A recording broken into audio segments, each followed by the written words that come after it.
Frankenstein, capítulo 6.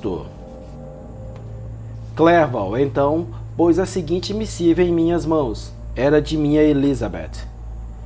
Querido primo, você esteve doente, muito doente, e mesmo as cartas constantes de Henry não foram suficientes para assegurar-me a seu respeito. Está proibido de escrever, de segurar uma pena. No entanto, uma palavra sua, caro Victor, é necessária para acalmar nossas apreensões. Por um longo tempo pensei que cada correio traria essa carta, e minha crença impediu meu tio de empreender uma jornada para Ingolstadt. Evitei que ele encontrasse as inconveniências e talvez os perigos de uma jornada tão longa. Contudo, quantas vezes lamentei não ser eu mesma capaz de realizá-la. Imaginei que a tarefa de assistir-lhe em seu leito fora entregue a uma velha enfermeira mercenária, que nunca poderia adivinhar seus desejos nem ministrá-los com o cuidado e a afeição de sua pobre prima. Entretanto, agora tudo está acabado. Clerval afirmou que, de fato, está melhorando. Espero sofregamente que confirme esse entendimento do próprio punho. Melhore e volte para nós. Encontrará um lar feliz e alegre com amigos que o amam muito. A saúde de seu pai é boa e ele nada pede senão vê-lo para se certificar de que você está bem. E nenhuma ansiedade jamais obscurecerá suas feições benevolentes. Como ficará satisfeito em ver como nosso Ernest faz progresso? Está com 16 anos e cheio de energia e ânimo. Deseja tornar-se um verdadeiro suíço e ingressar na diplomacia. Mas não podemos nos separar dele agora, a menos que seu irmão mais velho volte para nós.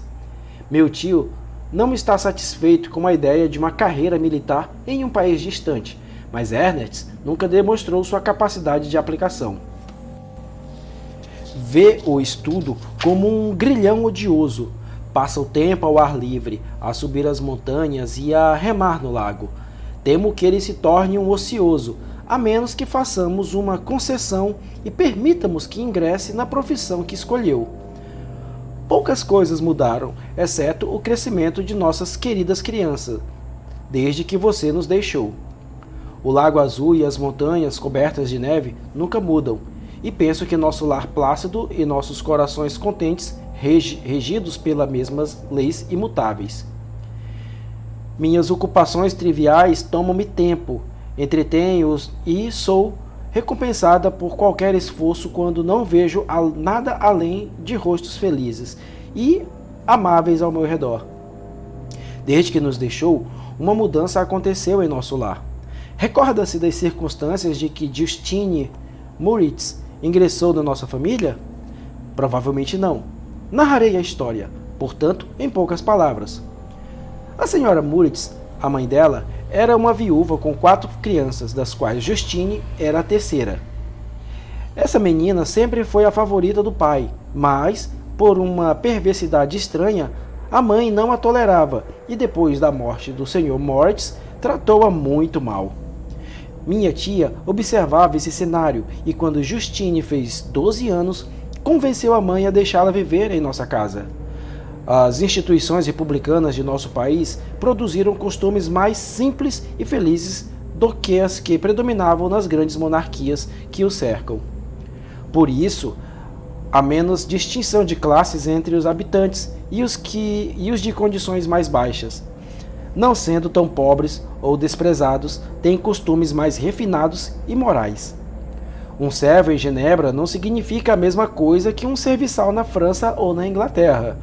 Justine, assim, recebida em nossa família, aprendeu os deveres de uma criança, uma condição que, em nosso país afortunado, não remete à ideia de ignorância e sacrifício da dignidade humana. Justine, como deve lembrar, era uma grande favorita sua, e recordo que uma vez observou que, se estivesse de mau humor, um vislumbre da jovem o dissiparia, pela mesma razão dada por Ariosto em relação à beleza de Angélica. Ela parecia ter um coração tão sincero e feliz. Minha tia exprimia por ela grande afeto, pelo qual foi induzida a oferecer-lhe uma educação superior àquela que, primeiramente, tensionava. O benefício foi totalmente retribuído. Justine foi a criatura mais grata do mundo. Não digo que tenha feito uma declaração solene. Nunca ouvi nada de seus lábios, mas percebia por seus olhos que ela quase adorava sua protetora.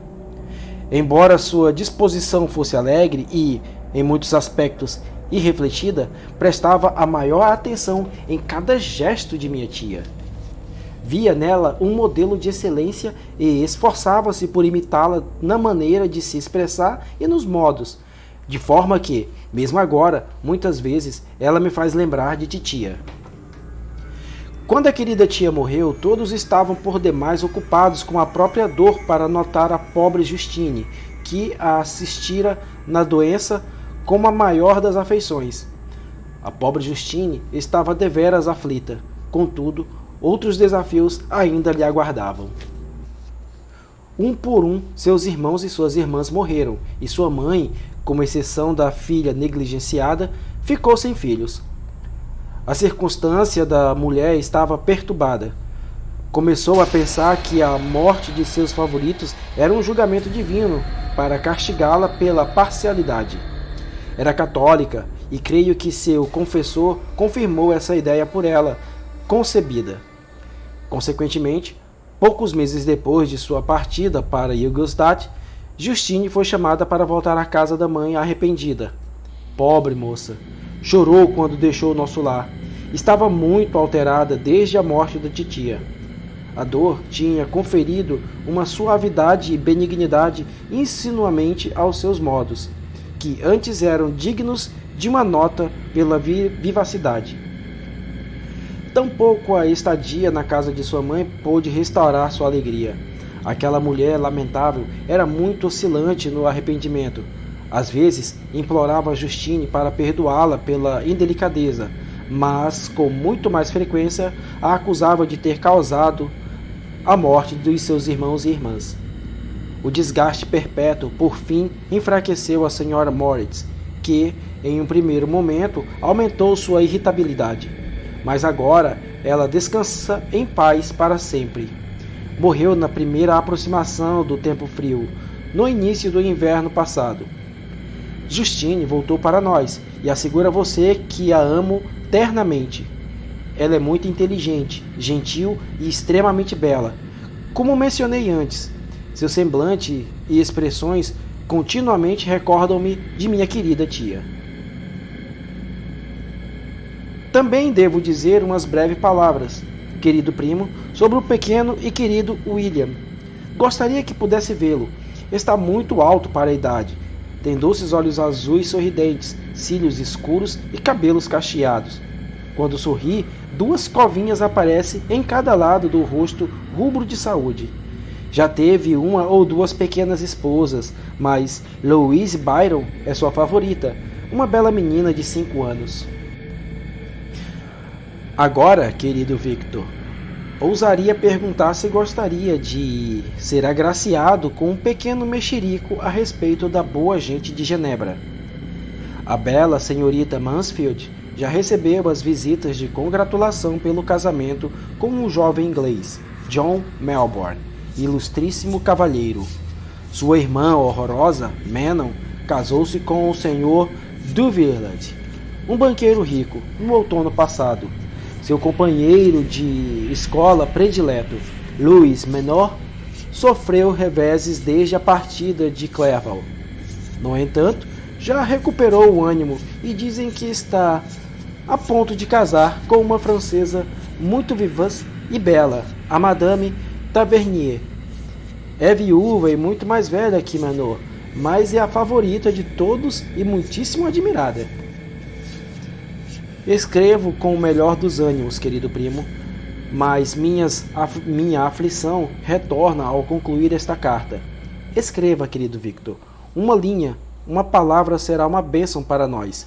10.000 agradecimentos a Henry por sua gentileza, sua afeição e suas muitas cartas. Somos sinceramente gratos. Adieu, meu primo. Cuide-se e suplico. Escreva. Elizabeth Valença, Genebra, 18 de março, 1700. Querida Elizabeth, exclamei ao ler a carta. Escreverei imediatamente e lhes aliviarei da aflição que estão sentindo. Escrevi e esse esforço muito me fatigou. Mas minha recuperação começara e seguia com regularidade. Em 15 dias já foi possível deixar meus aposentos. Uma das primeiras obrigações durante a recuperação era apresentar Clerval aos vários professores da universidade. Ao fazer isso, vi-me submetido a uma espécie de comportamento grosseiro que pouco condizia com as chagas que carregava nos pensamentos. Desde a noite fatal, ao fim de meus trabalhos e no início dos infortúnios, exprimi uma antipatia violenta até mesmo ao nome filosofia natural. Apesar de recuperado, a simples visão de um instrumento químico renovava toda a agonia dos sintomas nervosos. Henry percebeu isso e removeu os aparatos de minha vista. Também mudou o meu apartamento, pois notara que eu adquiria uma aversão pelos cômodos que anteriormente fora meu laboratório. Esses cuidados de Clerval, todavia, não foram capazes de ajudar-me nas visitas aos professores. O Sr. Waldman torturou-me a elogiar, com bondade e entusiasmo, os avanços surpreendentes que fiz nas ciências. Logo percebeu que não apreciei o assunto, mas, sem condições de adivinhar a verdadeira causa, atribuiu os meus sentimentos à modéstia e mudou a direção da conversa, passando de minhas próprias conquistas para a ciência em si, com o intuito, como evidentemente percebi, de instigar-me. O que poderia fazer? Ele queria me agradar, mas me atormentava. Senti como se estivesse colocado diante de mim, um por um, aqueles instrumentos que depois seriam usados para infligir-me uma morte cruel. Contorci-me ante as suas palavras, contudo, não ousei demonstrar a dor que senti. Clerval, cujos olhos e sentimentos sempre foram ágeis em discernir as sensações dos outros, encerrou o assunto, alegando como desculpa total ignorância, e a conversa tomou um rumo mais geral. Agradeci ao amigo do fundo do coração, mas não disse mais nada. Percebi que ele estava claramente surpreso. Entretanto, nunca tentou arrancar meu segredo, e embora me amasse com um misto de afeição e reverência que não conheciam limites, nunca pude me convencer a lhe confiar aquele acontecimento que tantas vezes me apressava a minha lembrança, mas que me fazia temer que, caso o contasse a outrem, causaria uma impressão ainda mais profunda. O Sr. Cramp não foi igualmente dócil, e na minha condição naquela época de insuportável sensibilidade, seus elogios acres e bruscos causaram-me uma dor ainda maior do que a aprovação benevolente do Sr. Waldman. "Danado esse rapaz!" exclamou. "Ora, Sr. Clerval, asseguro-lhe que ele os ultrapassou a todos. Sim, encare dessa forma, se desejar mais, não obstante, é verdade. O jovem que há alguns anos acreditava em Cornélio Agripa com tanta segurança quanto no Evangelho, colocou-se entre os melhores da universidade e, se não for logo deposto, ficaremos todos desconcertados." Sim, sim, prosseguiu ao observar minha expressão de sofrimento. "O Sr. Frankenstein é modesto, uma qualidade excelente para um jovem.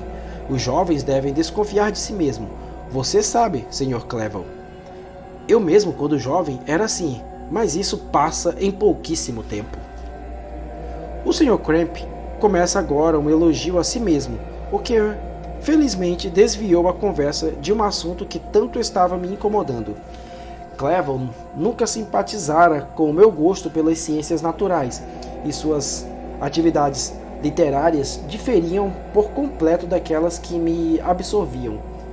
Viera para a universidade com o intuito de tornar-se um mestre pleno em línguas orientais, já que isso devia abrir caminho para o plano da vida que traçava para si.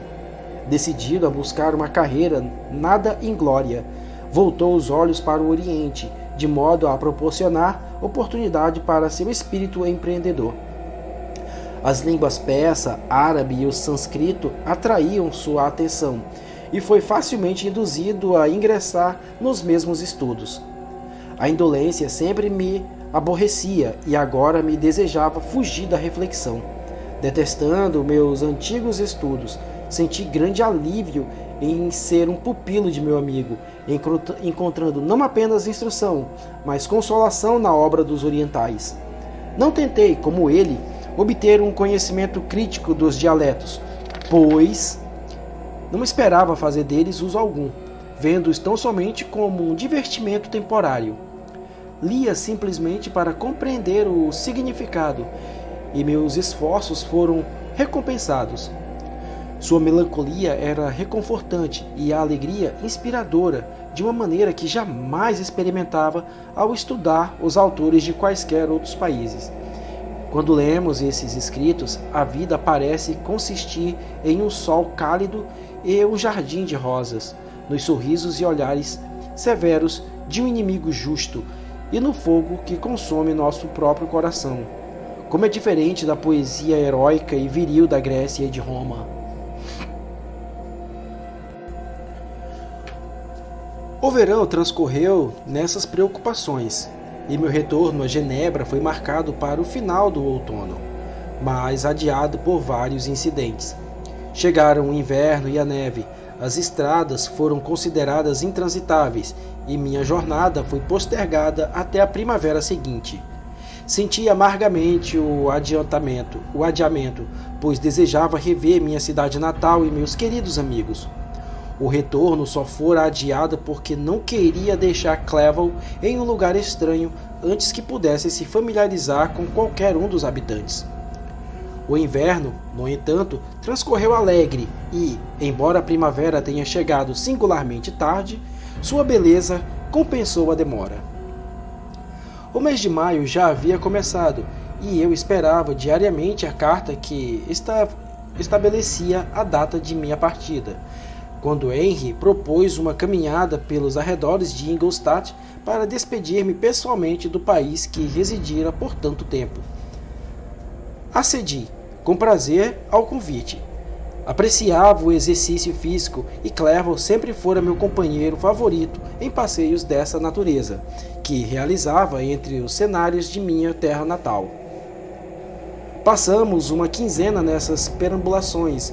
Minha saúde e meu espírito, há muito já recuperados, adquiriram força especial com o ar salubre que respirei. Os incidentes naturais de nosso progresso e as conversas na companhia de meu amigo. Antes, o estudo excluíra-me dos relacionamentos com outras criaturas e tornara-me antissocial. Mas Clevel trouxe à tona os melhores sentimentos de meu coração. Ensinou-me novamente a adorar a visão da natureza e a afeição alegre das crianças. Amigo excelente! Como amava-me sinceramente e esforçava-se para elevar minha mente ao nível da sua, a busca egoísta impedira e limitava-me até que sua gentileza e afeição animaram e aguçaram meus sentidos. Voltei a ser aquele homem feliz que, há poucos anos, amava e era amado por todos, sem pesar ou cautela. Quando feliz, a natureza inanimada tinha o poder de conferir-me as mais deleitosas sensações. Um céu sereno e campos verdejantes enchiam-me de enlevo. A atual estação era, de fato, divina. As flores primaveris resplandeciam nas cercas vivas, enquanto aquelas que abririam o verão já surgiam em botão. Não me sentia perturbado pelos pensamentos de que no ano anterior acossavam-me, a despeito das tentativas de expulsá-lo, como um fardo invisível. Henry encheu-se de contentamento por minha boa disposição e partilhava sinceramente de meus sentimentos. Esforçava-se por divertir-me ao expressar as imprecisões que ocupavam a sua alma. Seus recursos mentais na ocasião se mostravam verdadeiramente surpreendentes. Seu discurso era cheio de imaginação e, muitas vezes, imitando os escritores persas e árabes, inventava contos maravilhosos de fantasia e paixão. Vez ou outra recitava meus poemas favoritos ou instigava-me com seus argumentos, que defendia com grande talento. Voltamos para a faculdade no domingo à tarde. Os camponeses dançavam e todos que encontramos pareciam alegres e felizes. Estava bem disposto e obrigava-me a exercitar sentimentos de alegria e satisfação desenfreados.